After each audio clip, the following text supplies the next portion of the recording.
कुशोदुल्लहम्।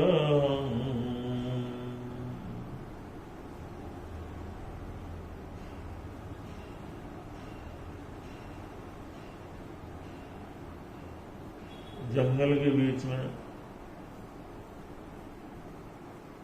बड़े उद्यान, राजकीय उपवन के बीच में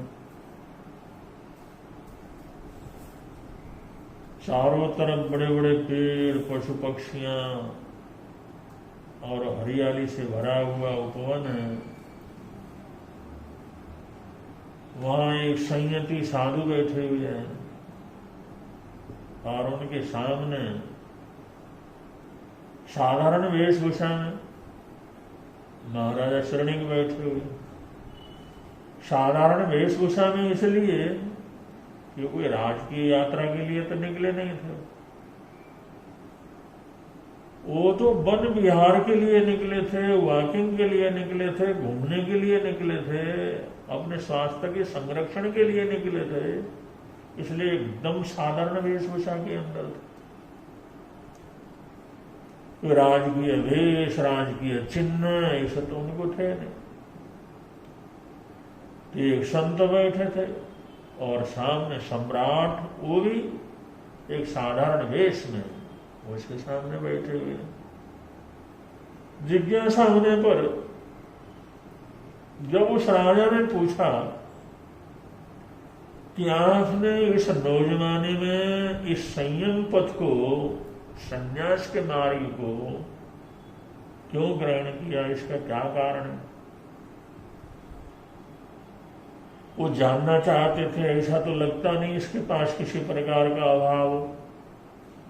इसके सकल सूरज से, बोली विचार से, चेहरे से तो संपन्न लगता, फिर इनको जो दीक्षा की क्या जरूरत पड़ी? तो इस जिज्ञासा जब गहराई से महाराज ने प्रकट किया कि आपका क्या कारण रहा जिसकी वजह से आप इस असमय के अंदर ही इस त्याग के, बलिदान के, संयम के पथ के ऊपर अग्रसर हुए, तो बड़ी ही शालीनता से और बड़ी मासूमियत के साथ उस संत ने उत्तर दिया कि मैं अनाथ था, मेरा कोई नाथ नहीं था। मेरा जो नाथ ही नहीं था, मैं अनाथ था, इसलिए इस पथ के ऊपर चल पड़ा। तो अनाथ शब्द जो है सुनते ही राजा भी विस्मित हो गया। और ये अनाथ शब्द ऐसा है जिसके अंदर एकदम कंगाली, एकदम कुछ नहीं। अनाथ बोले तो सबसे ज्यादा गरीब जो स्थिति उसको जो प्रकट करने का ये शब्द है कि मैं अनाथ। तो उन्होंने कहा मैं अनाथ था, इसलिए मैं इस रास्ते के ऊपर चल। राजा को विश्वास तो नहीं हुआ भाई ये युवक अनाथ रहा हो, इसका कोई सहारा ना रहा हो, इसको कोई सहयोग दिक्कत देने वाला ना रहा हो, इसको कोई संरक्षण देने वाला ना रहा हो, इसके प्रति दया, करुणा, सेवा की भावना रखने वाला कोई न हो। उनको विश्वास तो बिल्कुल ही नहीं हुआ, भरोसा तो बिल्कुल ही नहीं हुआ इस बात के ऊपर कि ये युवक संत अनाथ हो सकता है। ऐसा तो उनको भरोसा बिल्कुल भी नहीं हुआ। लेकिन फिर भी उन्होंने इतनी मासूमियत से कहा था कि मैं अनाथ था, कोई नहीं था जिसको मेरा अपना कहूं, अपना संरक्षण कहूं, इसलिए इस पथ के ऊपर चल पड़ा। तो राजा ने भी बड़ी शालीनता से प्रार्थना की, अगर ऐसी बात है, अगर आप अनाथ हो तो आज से मैं आपका नाथ बन जाता, आज से मैं आपका स्वामी बन जाता, चलो मेरे साथ चलो। और ये जो जीवन मानुषम खुशुदुल्लाह माने दुर्लभ मनुष्य का जीवन तुम्हें मिला है, ये नौजवानी मिली है, ये शरीर का सौष्ठव मिला है, ये शारीरिक शक्ति मिली है, इस अद्भुत जो है मानव का जीवन और मानुष्य जीवन से संबंधित जो शारीरिक दौलत तुम्हारे को मिला है, तो ऐसे ही संसार के दौलत का उपभोग करो, संसार के भोगों का उपभोग करो। तुम्हें जो चाहिए, किसी भी प्रकार की जो जरूरत रहेगी वो सब में उपलब्ध करा दूंगा। चलो आज तक तुम अनाथ रहे, अब आगे अनाथ रहने की जरूरत नहीं, मैं खुद तुम्हारा नाथ बनने के लिए तैयार, तो मेरे साथ चलो। और ये दुर्लभ जीवन है, और इसमें मित्र हैं, स्वजन हैं, संबंधी हैं, अपने हैं, वो सब कुछ तुम्हारे को उपलब्ध हो जाए,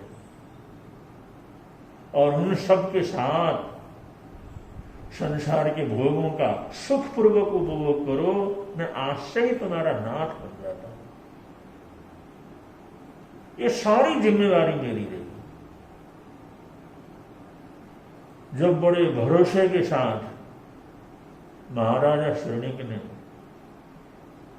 उनके नाथ होने की बात कही, तो उस मुनि ने, उस संत ने एक बार ऊपर से नीचे तक जो सामने बैठे हुए राजा थे उनको देख, ऊपर से नीचे तक देख, और देखने के बाद वो जो बोले, उन्हें कहा आप मेरे नाथ होंगे, आप स्वयं अनाथ हैं, मेरे नाथ कैसे बनोगे? मैं देख रहा हूं आप स्वयं अनाथ हैं, जो खुद अनाथ हो तो मेरा नाथ कैसे बन सकता है?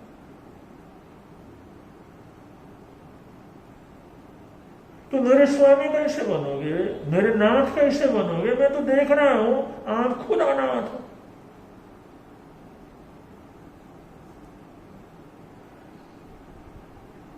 ऐसी वार्ता, ऐसा वार्तालाप, ऐसे शब्द महाराजा श्रेणिक ने तो कभी जिंदगी के अंदर सुने नहीं थे। और वो संत, और नौजवान संत, और इतने आत्मविश्वास के साथ बोल रहे थे।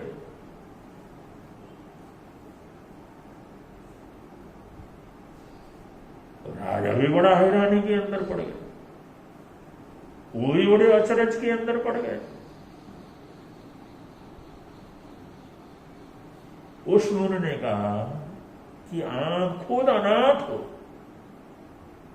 और बतलाओ एक अनाथ दूसरे अनाथ का नाथ कैसे बन सकता?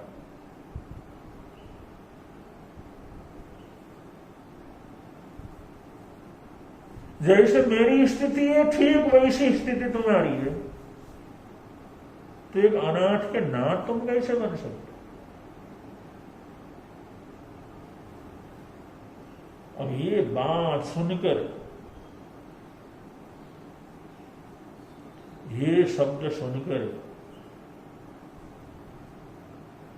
राजा को भी गहरी हैरानगी हुई, और उन्होंने सोचा, उन्होंने विचार किया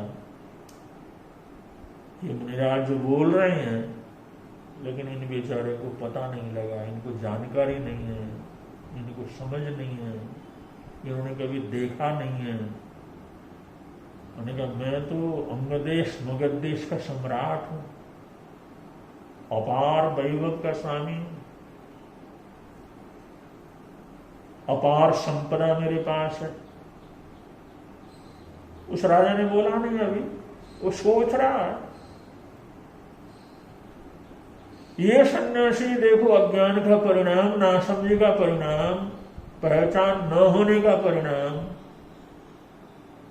ये सन्यासी जो खुद कहता है मैं अनाथ होने की वजह से मैंने संयम धारण किया, अब मैं कहता हूं तुम्हारे को सब कुछ मैं दे सकता हूं, तुम्हारा नाथ बन जाता हूं, तुम्हारे साधन उपलब्ध करा देता हूं, इस जीवन के सारे भोग तुम जय कर लो, तो कहता तुम खुद अनाथ हो तो मेरे नाथ कैसे बनो?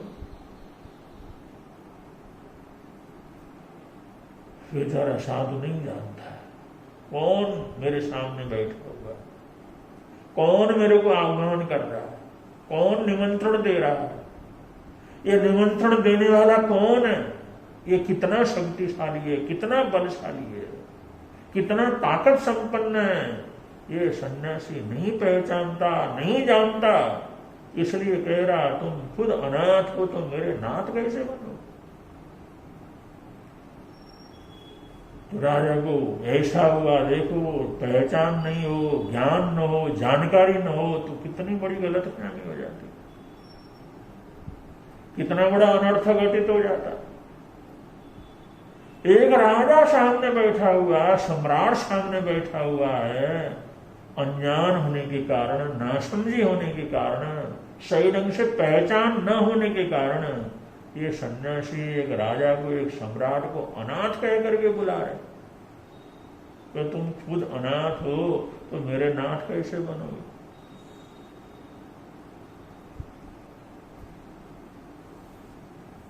तो ऐसी घटना कभी कभी किसी किसी के साथ घटती, लेकिन राजा के मन के अंदर ये बात बहुत अंदर तक घर कर गई कि इस बेचारे को पता नहीं है, इसको जानकारी नहीं मैं कौन हूँ, इसको पता नहीं है मेरी सत्ता क्या है, इसको पता नहीं मेरी ताकत क्या है, इनको पता नहीं है मेरा वैभव, मेरी समृद्धि, मेरे आदेश में, मेरे बोल विचार में कितनी ताकत है। अगर ये मेरे को जानता, मेरे को पहचानता, समझ होती, उसको पता होता तो ऐसे शब्द उसके मुंह से न निकलते। ये इनका अज्ञान है, नासमझी है, इनको जानकारी नहीं है, जानकारी नहीं है इसलिए इस तरह के शब्द इनके मुंह से निकले। तो राजा अब आगे किस तरह से परिचय देते हैं और किस तरह का प्रकरण आगे चलता है, समय के अनुसार बतलाएंगे। ये निर्ग्रंथ प्रवचन का उद्बोधन चल रहा है। निर्ग्रंथ प्रवचन का जो प्रसंग चल रहा है बड़ा ऐतिहासिक प्रसंग है, और ये जो भगवान महावीर स्वामी के समय 2500 वर्ष पहले प्रत्यक्ष घटी हुई घटना है, जिसको समझेंगे, सोचेंगे, सुनेंगे तो हमारी को प्रेरणा मिलेगी। इन्हीं मंगल कामनाओं के साथ बोलिए भगवान महावीर स्वामी की।